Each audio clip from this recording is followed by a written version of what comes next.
Well, here's something that your pastors would never teach you. I mean, all this conversation about his birth, and we hear it every single year. I mean, everybody always talks about when he was born, but nobody seems to know that the Messiah was from the Judah tribe, except for the Hebrew awakening, of course.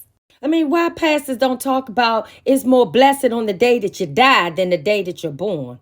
So let's dig into the truth. Now, scripture talks about Pilate flogging Yahusha. And we know flogging means to beat.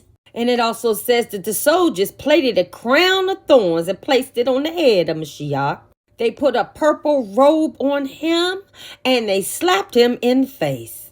So according to Pilate, that was good enough punishment for the Messiah, because he says he couldn't really find any guilt in him. But the chief priests and the officers said, impale him, talking about Mashiach.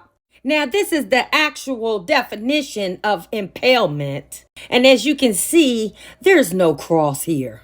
Pause to read. So then Pilate says, you take him and impale him, for I have found no guilt in him. And then the Yahudim answered, and they said, we have a law, and according to our law, he ought to die, for he has made himself the son of Elohim. Now, there is no scripture in the Torah that says that you must die if you claim to be the son of Elohim, the Mashiach. So, what law are they talking about?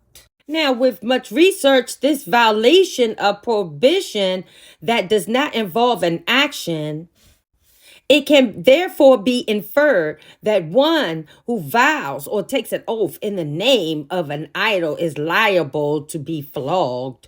Now, the only other law that they could be referring to would be Leviticus 24:16, where it says if you blaspheme the name of Yahuwah, you should be put to death, but by stoning, not impalement. So we can see some inconsistencies here because we know that the Torah is a foreshadowing of the Messiah coming. But why didn't they know this? To find this answer, we must go back and find out who was the high priest at that time, only to reveal it was Caiaphas. And further research, we find out that he is a Edomite Jew. Now remember, if you're an Edomite, you cannot be an Israelite, because Israelites come from Jacob. And that's why they never got the memo. They are not the original branch. They wanted Yahusha gone because he was a threat. Stay tuned for more.